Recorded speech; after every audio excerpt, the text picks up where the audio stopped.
Baik, kita mulai Bapak Ibu. Bismillahirrahmanirrahim. Assalamualaikum warahmatullahi wabarakatuh. Innal hamdalillah nahmaduhu wa nasta'inuhu wa nastaghfiruh wa na'udzu billahi min syururi anfusina wa min sayyiati a'malina. Man yahdihillahu fala mudilla lahu wa man yudlil fala hadiya lahu. Asyhadu an la ilaha illallah wahdahu la syarika lahu. Iyyahu na'budu wa iyyahu nasta'in. Wa asyhadu anna Muhammadan 'abduhu wa rasuluh al-mab'uts rahmatan lil 'alamin. Allahumma fasalli wa sallim wa karrim 'ala hadzal nabiyyil karim sayyidina wa maulana Muhammadin sallallahu alaihi wasallam wa 'ala alihi wa sahbihi ajma'in wa man tabi'ahum bi ihsan ila yaumiddin. Amma ba'd, fayal hadirun usikum wa iyaya bittaqwallah wa ta'atihi la'allakum tuflihun. Allahumma la sahla illa ma ja'altahu sahla wa anta taj'al hazna idza syi'ta sahla. Amma ba'd. Hadirin Bapak Ibu jamaah rahmatullah. Tema kita kali ini membahas tentang belajar menomorsatukan Allah. Belajar menomorsatukan Allah. Mungkin sudah ada yang pernah mengikuti kajian kami tema ini. Semoga ini menambah kemantapan batin. Yang belum, semoga ini menjadi tambahan ilmu yang bermanfaat. Saya lupa ingat, di forum kita ini sudah pernah saya jelaskan belum ya tema itu? Belum, nggih? Baik. Hadirin Bapak Ibu rahmatullah. Apa itu menomorsatukan Allah dan apa pula fadilahnya? Jadi apa itu menomorsatukan Allah dan apa fadilahnya? Itu insyaallah akan kita bahas dalam kajian kita kali ini. Yang pertama adalah apa sih menomorsatukan Allah itu terus pundi? Hadirin, dalam Al-Qur'an Allah menjelaskan sebuah sikap yang mengutamakan atau menomorsatukan Allah ini setidaknya ada dalam Al-Qur'an surat As-Saffat ayat 99. Surat As-Saffat ayat 99. Allah dawuh merekam, mendokumentir apa yang disampaikan oleh Ibrahim alaihissalam. A'udzu billahi minasyaitonir rajim. Wa qala inni dzahibun ila rabbi sayahdin. Kemudian di ayat setelahnya, Rabbi habli minas solihin. Fabasyarnahu bighulamin hanim. Hadirin, di ayat 99, 100 dan 101 pembahasan kita ini berlandaskan 3 ayat tadi itu, di mana kita ingin mengungkap apa itu menomorsatukan Allah dan apa fadilahnya. Hadirin, Allah menggambarkan sikap Ibrahim alaihissalam tentang menomorsatukan Allah ini. Jadi menomorsatukan Allah adalah ketika kita mengutamakan perintah Allah, mengutamakan ketaatan kepada Allah di atas kepentingan pribadi, di atas kepentingan duniawi. Nun sewu, pernah mboten panjenengan mengalami sebuah kondisi harus memilih? Misalkan waktu sinetron main pas episode terakhir, terus adzan Isya, kira-kira ngrinakan pundi Bu? Salat Isya riyen apa ningali sinetron? Terus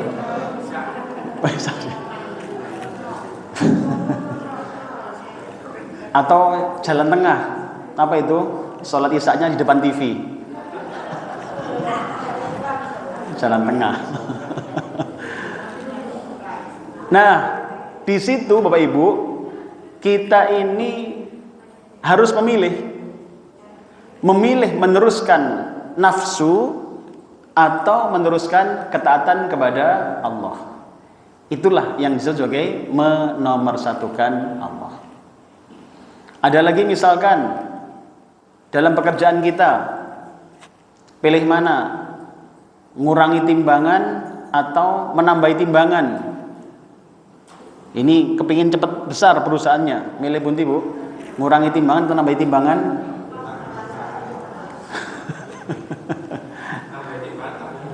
Nah, hadirin, tentu tidak mengurangi timbangan, karena itu kecurangan. Allah mengancam kan, wailul lil mutaffifin alladzina idza iktalu 'alan nasi yastawfun wa idza kaluhum aw wazanuhum yukhsirun. Itu kan? Orang yang mengurangi timbangan itu orang yang curang. Itu malah hilang keberkahannya. Nah, terus kalau nambah timbangan bagaimana? Rugi. Hadirin, itu pernah suatu ketika sahabat Nabi itu mengeluh pada Nabi, ya Rasulullah, kami pebisnis, kami berdagang di pasar, kami sudah sesuai contoh panjenengan, sesuai dengan perintah panjenengan untuk tidak mengurangi timbangan. Tapi kenapa sepi masihan? Sepi, customernya kurang banyak. Kalah sama mereka orang-orang yang non muslim. Apa yang kita harus perbuat? Apa kemudian dawuh Nabi? Beliau dawuh tambahkan. Apa? Tambahkan. Jadi dimantepi timbangan itu, Bu. Dipunjuli kalau perlu. Jadi kalau misalkan beli beras 10 kilo, diimbui gula 2 kilo, bangkrut itu. Ditambahkan, intinya tambahkan. Dan itu menganjuran Islam, Bu. Tambahkan. Mungkin tidak harus menambah barangnya. Konsep modern ada namanya added value. Tambahkan nilainya. Kalau di sana beli 10.000 dapat sekilo, di kita 10.000 dapat sekilo plus senyum. Added value. Maka jangan kurangi, Bu. Sudah 10.000 dapat 1 kilo, merengut sisan, ya kan? Oh, itu mengurangi haknya. Tambahkan added value-nya. Sehingga kemudian customer lebih suka. Nah, itu contoh menomorsatukan Allah. Artinya bisnis kita bikin sesuai mungkin dengan perintah-perintah Allah dan sejauh mungkin meninggalkan larangan-larangan Allah. Dalam berkeluarga, berumah tangga, sama, Bu. Menomorsatukan Allah adalah ketika panjenengan, bapak-bapak, mengutamakan ketaatan pada Allah. Ketika uang belanja, perintah Allah adalah memberikan penghidupan, mempergauli dengan layak. Maka diberikan belanja itu harusnya tidak pas, tapi lebih. Milih pundi Bu panjenengan, Bu?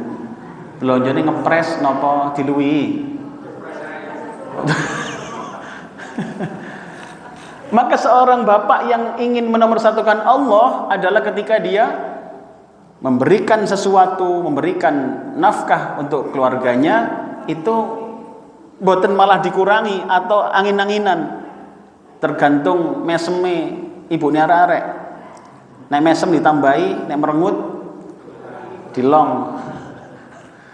Maka seorang suami yang menomorsatukan Allah tidak mengindahkan bah mesem, bagak mesem, yang penting belanja ditambahi. Hadirin makullah, seorang istri juga begitu. Ketika menomorsatukan Allah, dia taatnya pada suami itu tidak angin-anginan.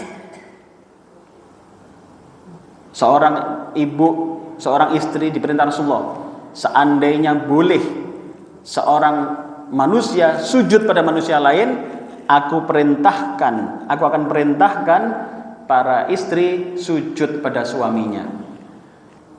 Bu,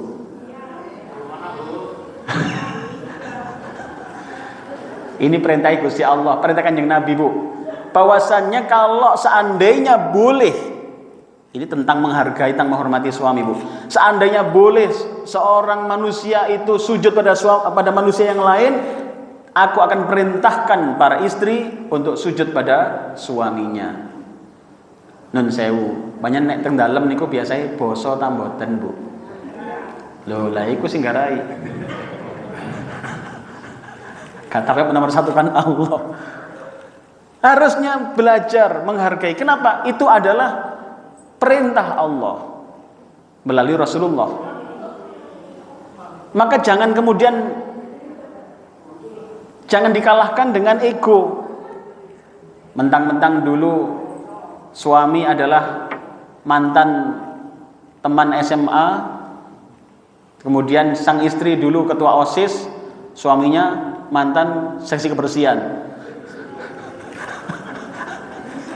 Jadi suami nggak dihargai. Jangan, Bu.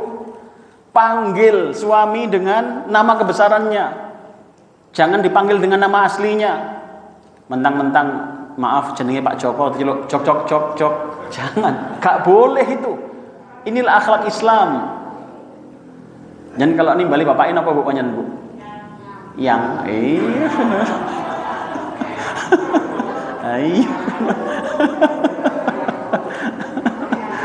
oh eyang. Bukan ini. Alhamdulillah. Kayak ngeleyang. Hadirin, panggil dengan nama kebesarannya. Itu nama yang Allah berikan sebagai pangkatnya dia karena beliau menjadi pemimpin rumah tangga. Panggil ya, pa, pi, gitu loh. Kong, itu lumayan lah sih. Panggil dengan nama kebesarannya. Hadirin wakullah, ini adalah menomorsatukan Allah. Nah, lantas apa fadilahnya? Ya. Hadirin, dalam Al-Quran paling tidak ada 7 fadilahnya menomorsatukan Allah. 4 ada di surat As-Saffat, kemudian selebihnya ada di luar As-Saffat. Kesempatan ini, kalau 7-7-nya saya jelaskan semua, mungkin waktu yang tidak memungkinkan. Saya terangkan yang ada dalam surat As-Saffat aja, paling boten. Hadirin rahimakumullah, di dalam Al-Quran surat As-Saffat yang tadi saya bacakan 3 ayat pertama, 3 ayat pada ayat 99 sampai 101 tadi, itu ada 3 fadilah menomorsatukan Allah. Ini kita pelajari, semoga ini menambah semangat kita untuk belajar apa? Menomorsatukan Allah. Hadirin, apa yang pertama? Orang yang menomorsatukan Allah akan diberikan fadilah pertama berupa apa? Berupa petunjuk. Diberikan apa? Petunjuk oleh Allah Ta'ala. Gimana ayatnya? Ayat 99 As-Saffat tadi. Allah dawuh mendokumentir apa? Nabi Ibrahim alaihissalam bahwasannya waqala inni dzahibun ila rabbi sayahdin. Allah akan memberikan petunjuk, sayahdin. Hadirin, orang yang menomorsatukan Allah itu akan diberikan petunjuk. Nun sewu, saya tanyakan dulu, panjenengan kira-kira dalam hidup ini kita itu butuh petunjuk mboten sih? Butuh petunjuk mboten, Pak? Butuh nggih? Butuh kita, betul betul. Petunjuk itu, Pak, Ibu, jangankan urusan kehidupan akhirat, dunia saja, kalau nggak ada petunjuknya bisa keliru loh. Panjenengan punya kulkas misalkan, punya motor, itu kan ada apa? manual booknya, ya kan? Ada buku panduan perawatan, Pak. Ada petunjuknya. Yang ini harusnya diginikan, yang itu digitukan, gitu kan? Ada petunjuknya. Artinya ketika kita dalam kehidupan yang sifatnya simpel saja, ngurus motor saja, itu ada petunjuknya. Apalagi ngurus rumah tangga, apalagi ngurus masyarakat, ngurus bisnis. Kalau nggak ada petunjuk, bisa keliru Pak kita. Maka kita butuh petunjuk. Ada lagi alasan lain, petunjuk itu membuat kita tenang Pak Ibu. Petunjuk itu membuat kita hidup lebih tenang. Begini gambarannya. Orang yang petunjuk itu saya gambarkan seperti lampu. Seperti lampu gini. Bayangkan jenengan di sini kalau ada pulpen jatuh, kelihatan betul Bu? Halo? Kelihatan ya? Ya kelihatan. Astagfirullah. Oh kelihatan. Pulpen jatuh kelihatan, bahkan jarum jatuh insya Allah masih kelihatan, betul-betul. Kenapa? Karena terang Bu, terang benderang di sini, padang jinglang, pirsa panjenengan do, laku itu, domi kelihatan. Tapi sekarang bayangkan sebaliknya, kalau ruangan ini gelap gulita Pak, semua mati, nggak ada penerangan sama sekali. Kira-kira apa yang terjadi? Maka jangankan nyari pulpen atau jarum Pak, sandal itu bisa keliru, sandal bisa ketukar, betul-betul, karena gelap. Maka dalam hidup ini, ketika kita dapat hidayah dan petunjuk, itu lebih tenang hidup ini, karena bisa menyelesaikan masalah lebih jelas, akar masalahnya kelihatan Pak. Melihat putranya sakit atau putranya kurang bisa dinasehati, di mana masalahnya? Dan sewu, hari ini banyak kasus anak yang kurang bisa diatur.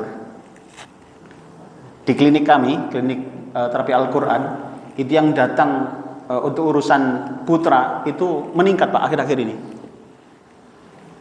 Mulai sing angel didawui, mulai yang nggak bisa dikontrol, padahal masih usia di bawah SMP Pak. Ada yang main game itu kalau dipenggak, wah itu berani gegeran dia. Baru usia kelas 3 Bu. Gimana coba? Itu orang tuanya susah. Gimana Ustaz begini harus gimana menyelesaikannya? Nah, maka ketika kita mendapatkan petunjuk dari Allah Ta'ala, itu bisa lebih detail kita menyelesaikan masalah. Karena yang kecil-kecil Allah berikan petunjuk. Oh, ternyata masalahnya apa? Kalau dalam terapi Al-Quran Bu, itu begini gambarannya. Orang atau anak ya, atau orang secara umum, itu terjadi perubahan perilaku, itu dua sebabnya. Yang pertama kekotoran batin, yang kedua gangguan jin. Tuh, dua itu aja. Pertama kekotoran batin, batinnya kotor. Itu terjadi di mana? Pada mereka yang salah informasi, salah milih teman, salah yang dicerna oleh pikirannya, itu bisa menjadi sumber masalah. Anak misalkan karena gumbulannya anak nggak ngaji, anak nggak ngerti akhlak dengan orang tua, dia mudah saja mentak orang tuanya karena dia kumpul dengan orang-orang yang salah. Itu kotoran batin. Yang kedua gangguan jin, sangat mungkin ini terjadi. Nah, lagi-lagi petunjuk itu mengantarkan kita kepada penyelesaian masalah lebih jelas. Untuk yang lebih tenang, saya beri gambaran begini. Kalau panjenengan misalkan punya motor, mogok, tiba-tiba susah hidup. Itu kalau yang ngerti motor, nggak gampang stres Bu. Beda dengan yang nggak ngerti motor. Yang nggak ngerti motor susah itu, sumpek. Waduh, kak murup-murup ket mangrek, pasti bolak boleh nggak kena. Yang ngerti standar aja Pak. Dilihat, oh busine wayahe ganti. Oh lah mesti ae bensin entek gitu kan. Ngerti ilmunya dia sehingga kemudian tidak terlalu stres. Beda dengan yang enggak ngerti. Pendek kata, kita butuh petunjuk. Nah, anak yang nakal, yang tidak sesuai harapan orang tua, kondisi bisnis yang enggak sesuai harapan, itu pasti awalnya adalah mengingkari petunjuk, tidak sesuai dengan guidance dari Allah Ta'ala. Maka orang yang menomorsatukan Allah itu dimudahkan nemu solusi sesuai guidance tadi, sesuai apa? Petunjuk tadi. Maka bayangkan Bu, kalau panjenengan ingin punya anak yang soleh solihah, keluarga yang tenang, maka belajarlah menomorsatukan Allah. Karena ketika kita menomorsatukan Allah, Allah akan menghantarkan keluarga kita ini dekat dengan petunjuk. Anak dekat dengan petunjuk, istri dekat dengan petunjuk. Itu dimulai dari mana? Pimpinannya dekat dengan petunjuk, dengan menomorsatukan Allah. Sampai di sini nyantol mboten Bu? Nyantol nggih? Alhamdulillah. Bisa dipahami nggih Pak? Alhamdulillah. Kita lanjutkan. Jadi apa yang pertama, fadilah pertama ketika menomorsatukan Allah dalam segala urusan kita, diberikan petunjuk. Luar biasa itu. Sehingga kita tidak salah milih bisnis, tidak salah milih langkah, tidak salah milih teman, tidak salah milih sekolah. Loh, milih sekolah itu bisa jadi bahaya loh Pak. Betul sih? Iya. Ada baru-baru ini ada kisahnya seorang anak yang dulu SD, SMP itu sekolah Islam. Kemudian apa? Ternyata saat dia sekarang dewasa itu murtad Pak. Ya Allah, naudzubillah min dzalik. Di mana berawalnya? Ternyata saat setelah selesai SMP-nya masih Islam, sekolah Islam, SMA-nya itu umum. Saya tidak sedang mengatakan sekolah umum itu jelek mboten. Maksudnya adalah ketika umum ini temannya kan macam-macam. Nah, qadarullah ketemu teman yang nggak begitu baik. Dia setiap hari kumpul sama yang nggak baik ini, nggak baik, sampai kemudian lulus. Bestinya itu ya nggak begitu baik ini, sehingga kemudian dia lulus dapat pekerjaan yang kurang baik, ya kurang baik. Kemudian sampai dia diambil istri oleh seorang yang kurang baik dan jadilah murtad.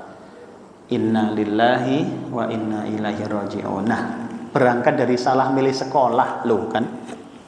Maka kalau panjenengan kepingin yang model salah tadi itu terminimalisir, berangkat dari mana? Belajarlah menomorsatukan Allah. Yang kedua, apa fadilahnya orang yang menomorsatukan Allah? Yang kedua adalah diijabah doa-doanya. Apa Bu? Diijabah doa-doanya. Nun sewu, jenengan kalau doa itu kepingin dituruti napa mboten dituruti? Dalam? Ya kepingin turuti telah. Masa kepingin enggak kepingin turuti? Kepingin diijabah kan, betul mboten? Nun sewu, sejauh ini jenengan berdoa coba diangen-angen lebih banyak diijabah atau mboten? Dalam? Ya sudah, mending gak ngaku saja. Kebanyakan kita mungkin akan mendapati dirinya, oh sudah diijabah Allah Ustaz, alhamdulillah. Nah, bagi yang belum, cek Pak dengan rumus ini. Ternyata orang-orang yang menomorsatukan Allah akan diijabah doa-doanya. Sebaliknya mereka yang tidak diijabah doa-doanya, waktu belum, masih lebih banyak belumnya.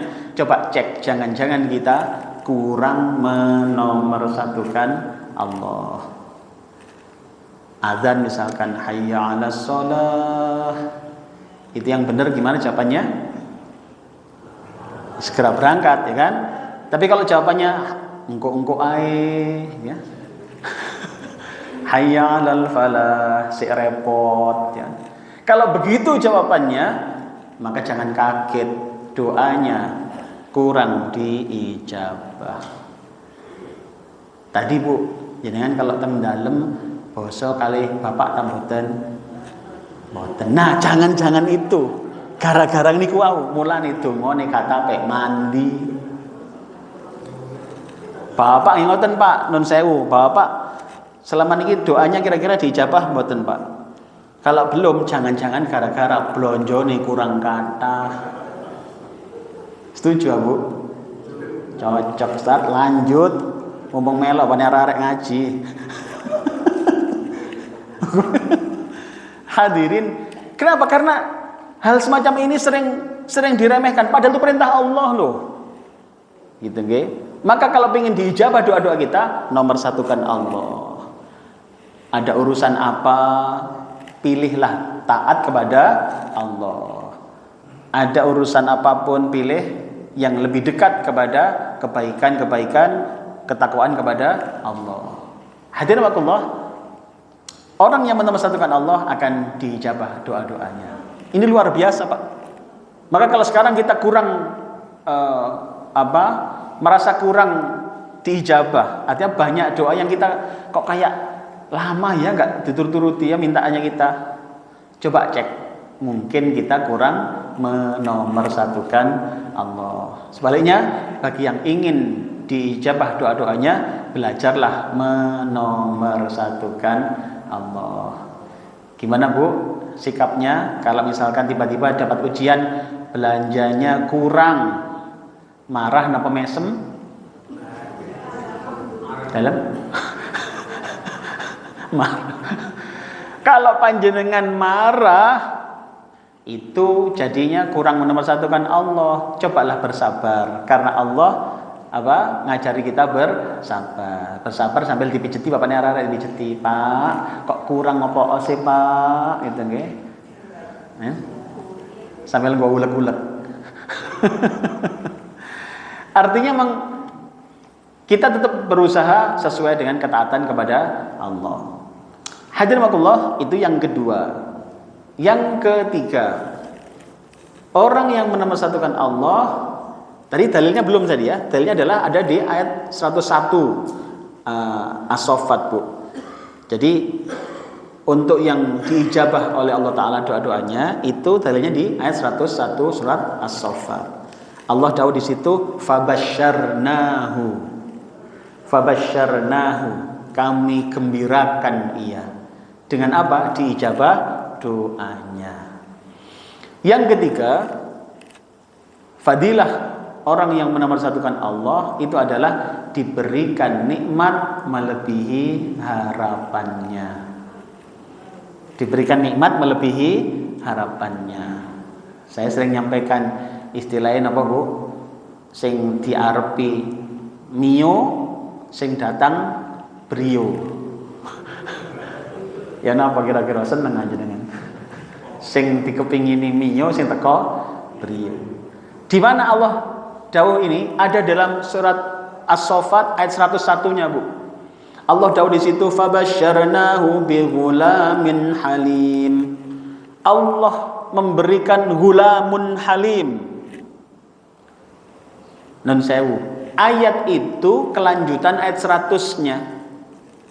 Jadi ayat 101 ini kelanjutan ayat 100-nya, di mana Nabi Ibrahim AS itu doa, Rabbi habli minas solihin, ya Allah berikan kami anak yang solih. Kemudian Allah menjawab dengan fabasyarnahu bi ghulamin halim, Allah berikan dia ghulamun halim. Hadirin, mintanya solih, dapatnya ghulamun halim. Apa itu ghulamun halim? Ghulamun halim itu kalau banyak kerso baca tafsirnya, itu orang yang istimewa, Bu, sangat penyantun, sangat sabar, sangat perhatian, begitulah bahasanya. Yang kalau kami istilahkan ghulamun halim itu satu strip di atas solih. Satu strip di atas solih. Gambaran begini, kasarnya begini, misalkan panjenengan punya putra, misalkan sing saya contohkan sering itu putri, misalkan putri. Panjenengan perintah, "Duk, dalem Bu, tolong sapokne latare nak." Nggih, itu anak solihah, Pak. Anak solihah. Tapi yang ghulamun halim itu belum merintah Pak orang tuanya, belum merintah. Sudah tandang duluan, ngerti tanggung jawab ibunya, dia ringankan bebannya, dia sapu, belum merintah.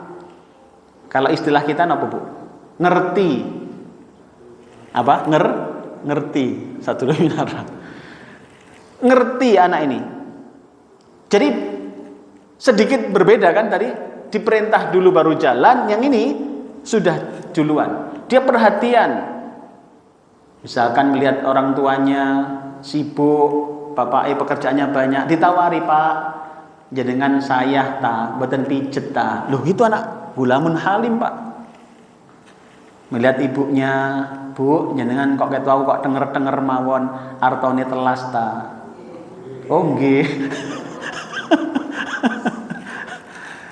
Jadi ndak nunggu minta, sudah ditakoni riyen, ditanya dulu. Itu Pak, ngerti.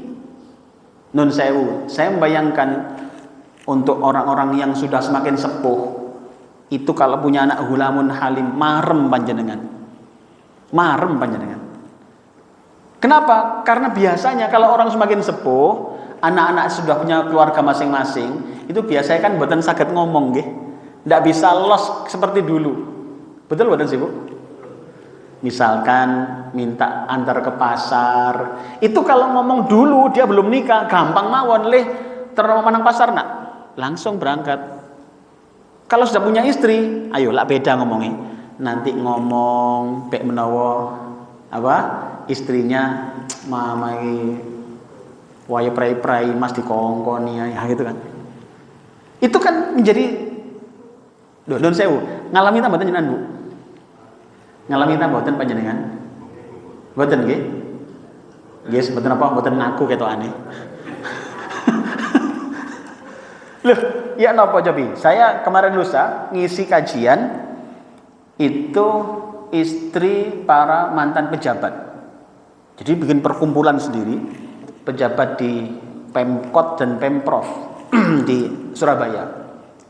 Itu ngumpul, ada istri sekda, ada dulu yang pernah jabat sekda, ngumpul tapi ibu-ibu. Nah, kemudian ketika sesi diskusi tanya jawab itu belum tanya beliau, tanyanya setelah selesai, nyampaikan, Ustadz mau bicara sebentar Ustadz. Nggih, wonten dawuh. Saya ini susah Ustadz. Susah terus pundi Bu, wonten napa? Saya ini sekarang gak disopo mantu. Astagfirullah. Loh, ini mantan pejabat Pak. Sekarang susah Pak, sudah sepuh, gak disopo mantu. Astagfirullah. Terus gimana ceritanya Bu? Ya, kita tidak sedang menghibah orang Bu. Saya tidak perlu tunjukkan siapa orangnya biar nggak jadi ghibah. Kita ambil hikmahnya. Ternyata ada kasus ngoten niku wonten. Nggih, jenengan gak ngaku mawon. Bapak ngoten. Jadi si ibu ini tinggal serumah dengan anak ragilnya. Biasa kan mesti ngengeri sing ragil. Mas-mase pun meriko-meriko jadi pejabat-pejabat punan. Ini sing ragil juga jadi pejabat. Terus punya anak mantu perempuan. Seneng Bu punya anak mantu, namanya wis suwe Kak. Napa nyari dapat mantu sudah seneng. Tapi sekarang ini senep enggak disopo mantu. Sampai bingung, sampai tanya, saya ini harus bagaimana Ustaz? Saya tuh ngomong keliru, meneng yo salah. Ketemu terus serumah, kan suaminya si anak laki-lakinya kan kerja Pak. Berdua nih dep-depan terus. Nang pawon ketemu meneng-menengan, nang TV meneng-menengan. Ya nopo coba jenengan? Niku sakitnya tuh Bu di sini. Loh Bapak ngoten. Maka bayangkan kalau kemudian anaknya sendiri misalkan ternyata hanya sekedar, saya nggak mengatakan soleh nggak bagus ya, tapi kurang gulamun halim tadi. Nek anak niku namung ngentosi sambate wong tuwa, baru dia bertindak, itu belum gulamun halim. Anak gulamun halim itu sudah mendeteksi sendiri. Mama kok meneng ae. Biasane maca Qur'ane namung 1 ayat 2 ayat iku sak juz dhewe diwaca terus ae. Ternyata apa? Puri-purian gak disapa mantu. Mulane nang pojokan ngaji ae. Biasa ngomongan kok saya ngaji terus. Itu ngerti anaknya ngoten lho. Dia perhatian, Pak, itu hulamun halim. Maka jenengan kalau punya anak yang begitu luar biasa panjenengan. Enggak pakai ngomong. Loh, iya sekarang jenengan masih bisa nyari uang sendiri, misalkan punya penghasilan sendiri. Kalau semakin sepuh bagaimana coba? Maka resep ini mau dipakai. Apa itu? Belajarlah menomorsatukan Allah. Jenengan nanti di masa-masa sepuh akan diberikan hadiah apa? Gulamun halim. Insya Allah. Alangkah indahnya Bu, punya putra misalkan 4 orang misalkan, gati semua. Sing pertama telepon, kakak nggak bisa pulang Ramadan ini, tapi mama gak usah khawatir, tak kirimi rekeningnya mah. Coba dilihat, kemarin tak kirim 1 miliar. 1 miliar. Anak ngerti Bu. Ngerti kalau mamanya sergap ngaji kan. Iya, ngerti mamanya seneng ngaji rono, nah, sana nyumbang sana, gitu kan. Didukung sama anak yang pertama. Anak kedua juga nggak kalah hebat. Nggak usah repot mikir tarian cicilan motor ya adik sembarang kabeh sing biyen-biyen iku wis berikan nomor saya, tak lunasi kabeh. Loh, mantep. Iya kan? Jadi mama langsung oke, gitu ya. Hadirin wakullah, gulamun halim. Pendek kata, orang yang ingin mendapatkan nikmat yang lebih harapannya, maka jangan berusahalah menomorsatukan Allah dalam kehidupan kita. Hadirin wakullah, ada rahasia lain dalam ayat ini yang bisa bisa kita tarik sebagai hikmah, yakni adalah doa yang diucapkan dengan nikmat yang diberikan sebagai jawaban doa itu ternyata memang nggak sama di situ. Padahal doanya sama, doanya standar. Rabbi habli minas solihin, ya Allah berikan aku anak yang solih. Doanya standar Bu, tapi oleh kok bedo. Non sewu, antar kita saja, antar kita. Doa yang kita baca bisa jadi sama dengan doa teman kita. Betul? Doa yang panjenengan baca bisa jadi sama dengan doa yang dibaca teman kita. Betul Bu? Okay. Kenapa sama? Panjenengan sak bukune podo kan. Dungane persis. Rabbana atina fid dunya hasanah wa fil akhirati hasanah wa qina adzabannar. Doanya standar, Pak. Tapi kenapa kok beda-beda hasilnya? Yang sana dapat itu, yang itu dapat itu, yang dapat itu enggak sama. Dungone podo, oleh kok mboten podo. Di mana rahasianya, Bu? Ternyata rahasianya adalah di amalan sebelum berdoa. Amalan sebelum berdoa. Lihat tadi yang ayat tadi 99, 100, 101 As-Saffat kalau wau.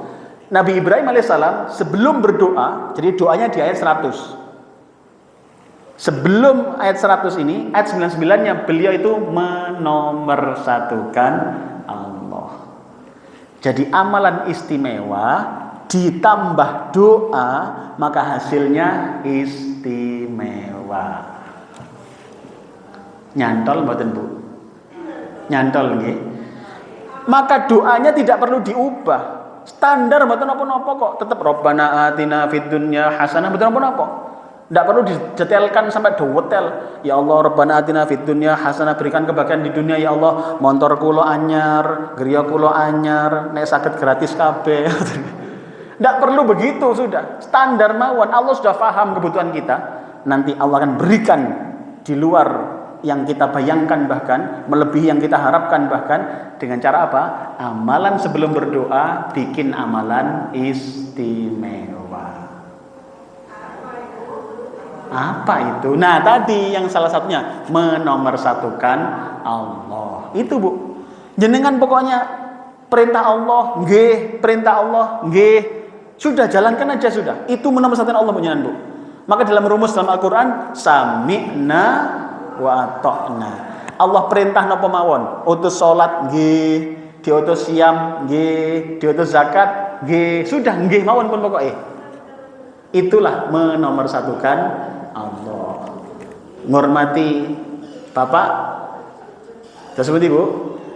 Salat nggih, poso nggih. Poso kali bapak? Mulai waras Pak, alhamdulillah.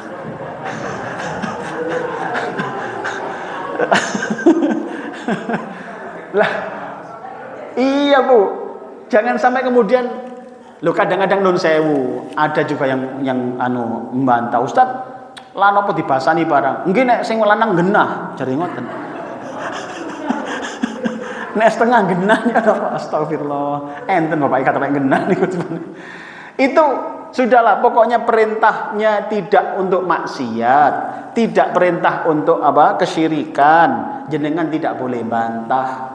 Dalem nggih. Ngoten ngono, Bu. Nen? Boten. Iku sing garai.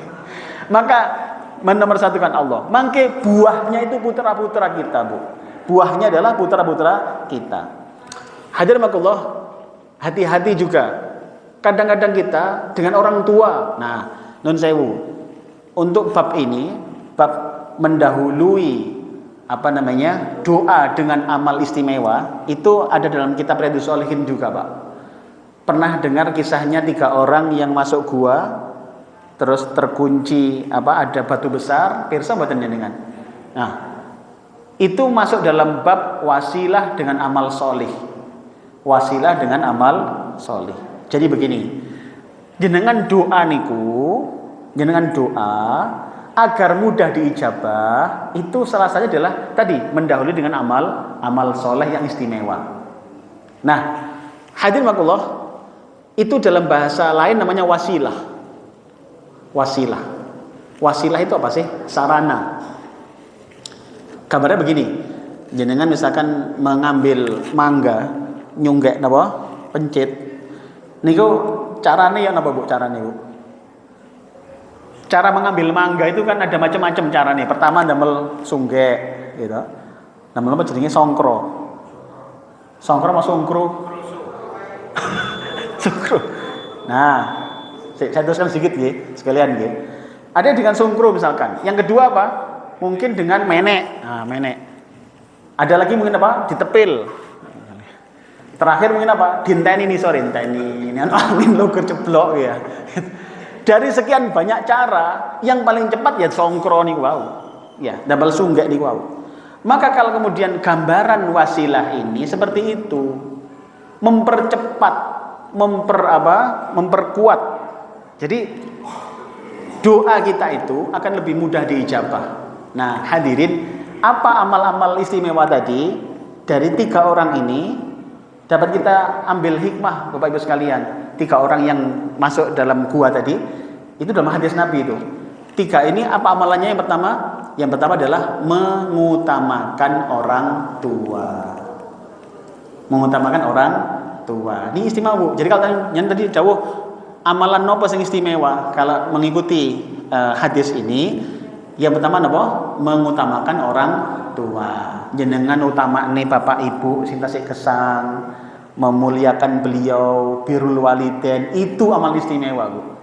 Nanti kalau jenengan doa minta pada Allah, itu sebutkan boleh, ya Allah, saya selama ini merawat orang tua saya yang sakit, ya Allah, saya jaga beliau, saya cukupi kebutuhannya. Hari ini saya butuh, ya Allah, mohon Kau mudahkan urusan anak-anakku yang ujian, ya Allah. Nah, itu minta, bisa Bu, sebut amalan itu sebagai wasilah, boleh. Gitu, yang kedua apa? Itu dengan amal soleh apa ini? Yang kedua yang di dalam hadis itu, yaitu menahan dari maksiat. Menahan dari maksiat. Jadi dengan menahan diri dari maksiat itu Bu, itu besar loh fadilahnya itu. Kan kisahnya orang ini dia cerita dalam doanya itu bilang, ya Allah, saya itu menyukai seorang wanita. Tapi susah sekali dia didapatkan. Nah, suatu ketika dia butuh pada aku, dia mau minjem uang, kemudian aku pinjami, tapi aku beri syarat dia, tak silih duit, tapi, nah itu, diajak jalan-jalan, gitu kan, bahasa begitulah, gelem ngancani nang hotel, kira-kira itu. Kemudian ternyata dia kepeksa, akhirnya mau si perempuan ini. Nah, sudah mau terjadi, nggak jadi Bu, dibatalkan sama yang laki-laki ini. Wis gak usah deh, wis gak usah. Aku tidak Gusti Allah, gak usah ke situ. Nah, ternyata yang model kayak begitu, itu ternyata amalan istimewa. Bayangkan Bu, jenengan misalkan dalam kondisi begini, sudah mengagendakan hari Ahad pagi misalkan diagendakan untuk acara ghibah berjamaah misalkan. Misalkan ghibah berjamaah. Misalkan sudah disiapi tempat yang nyaman, disiapi apa? Camilannya, semua disiapi sudah. Sudah hari H, sudah siap semua, terus dibatalkan. Yang begitu itu amal istimewa, Bu. Gimana jenengan kira-kira, Bu? Sudah siap ghibah berjamaah tadi, isunya sudah isu hot news. Gimana kira-kira, Bu? Diteruskan atau pray? Diteruskan. Nah, itu sekali. Iku singgara itu ngene kata mandi. Ini amal istimewa, membatalkan atau mencegah diri dari maksiat. Yang ketiga, terakhir, itu adalah apa? Menjaga hak orang lain. Menjaga orang lain itu, Bu. Itu kan dia kisahnya si laki-laki ini cerita dalam doanya, ya Allah, aku seorang jeragan. Aku punya banyak karyawan. Suatu ketika salah satu karyawanku waktunya gajian nggak diambil gajinya, dia pulang. Ternyata pulangnya nggak sehari 2 hari, tahunan pulangnya. Sampai dia suatu ketika datang mau ngambil upahnya, sedangkan upahnya yang semula hanya 1 ekor kambing beranak pinak jadi banyak. Kemudian saat dia datang, aku berikan seluruh kambing-kambing sak lembah. Bayangkan sak lembah, Pak. Di hadis itu sampai si karyawannya ini sampai bilang, jangan guyonan apa opak, dikira guyonan. Karena apa? Disebutkan loh, sampean jangan joko bayaran sing biyen kok to. Nggih, gan ngoten nggih. Tuh, lihat 1 lembah ini, tuh kambing sakmono kae itu bayaran sampean kabeh, gowon kabeh mulih. Dia sampai bilang, "Gan pun guyon gan, wong biyen kula mok setunggal kok dari sak lembah iki lho."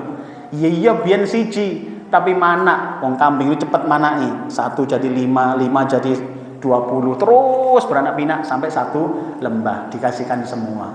Kemudian dia minta kepada Allah, ya Allah, jika aku menjaga hak tadi itu, suatu amalan yang Engkau terima, maka mohon Engkau bukakan pintu batu besar ini dan terbuka.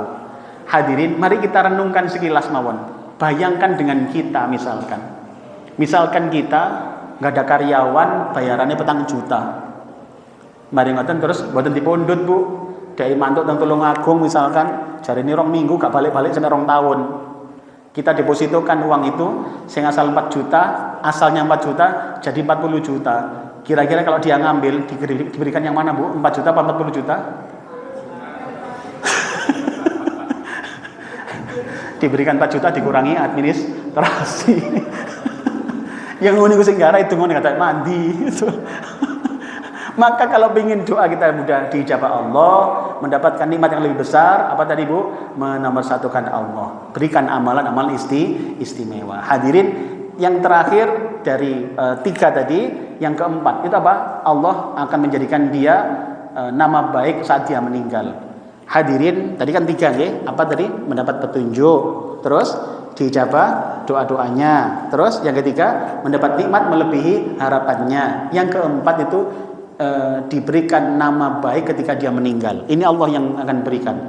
Di dalam Al-Quran suratnya As-Saffat juga masih di ayat 109, 108 atau 9. Allah dawuh di sini tentang orang-orang yang menomorsatukan Allah. Nabi Ibrahim alaihissalam ini contohnya, wa tarakna alaihi fil akhirin. Wa tarakna alaihi fil akhirin. Apa itu? Dan kami abadikan untuk Ibrahim pujian di kalangan orang-orang yang datang kemudian. Jadi beliau meninggal, nama baiknya masih tercatat sampai kapanpun, sampai hari ini. Berangkat dari mana? Menomorsatukan Allah. Jadi kalau yang kepingin di akhirat kita menjadi orang yang tetap menjadi contoh-contoh kebaikan, maka berangkatnya dari mana? Belajarlah menomorsatukan Allah. Pun 4 tadi. Apa, Bu? Diberikan petunjuk, dijabah doa-doanya. Yang ketiga apa? Diberikan nikmat melebihi harapannya. Yang keempat diberikan nama baik sepeninggalnya. Ayo, kalau jangan kepingin 4-4-nya ini, berangkat mulai sekarang, belajar apa? Menomorsatukan Allah. Perintah apapun dari Allah sami'na wa ta'na. Allah ngutus salat nggih, Allah ngutus siam nggih, zakat nggih, seterusnya begitu nggih. Semoga ini manfaat apa yang kita bahas hari ini. Mari kita belajar apa? Menomorsatukan Allah. Okay. Rabbana atina fid dunya hasanah wa fil akhirati hasanah wa qina adzabannar. Allahumma lakal hamdu wa ilaikal mushtaka wa antal musta'an wa la haula wa la quwwata illa billahil aliyyil azim. Allahumma rabbana hab lana min azwajina wa dhurriyyatina qurrata a'yun waj'alna lil muttaqina imama. Rabbi hab li minas solihin. Rabbi hab li minas solihin. Rabbi hab li minas solihin. Rabbana atina fid dunya hasanah wa fil akhirati hasanah wa qina adzabannar. Allahumma ansurna al-mujahidina fi Palestin. Allahumma ansurna al-mujahidina fi Palestin wal mustad'afin bi rahmatika ya arhamar rahimin. Rabbana atina fid dunya hasanah wa fil akhirati hasanah wa qina adzabannar. Wa sallallahu ala sayyidina Muhammad walhamdulillahi rabbil alamin. Hadirin, demikian apa yang kami sampaikan, semoga bermanfaat ngaji kita kali ini. Jika ada kebaikan semua dari Allah, jika ada kekurangan mohon dimaklumi dan dimaafkan. Sekali lagi matur nuwun atas kesempatannya untuk takmir Baitur Rahim. Matur nuwun sangat kesempatannya, semoga ini jadi amal jariah panjenengan juga. Oke. Kita alhamdulillah rabbil alamin. Subhanakallahumma bihamdika asyhadu an la ilaha illa anta astaghfiruka wa atubu ilaik. Assalamualaikum warahmatullahi wabarakatuh.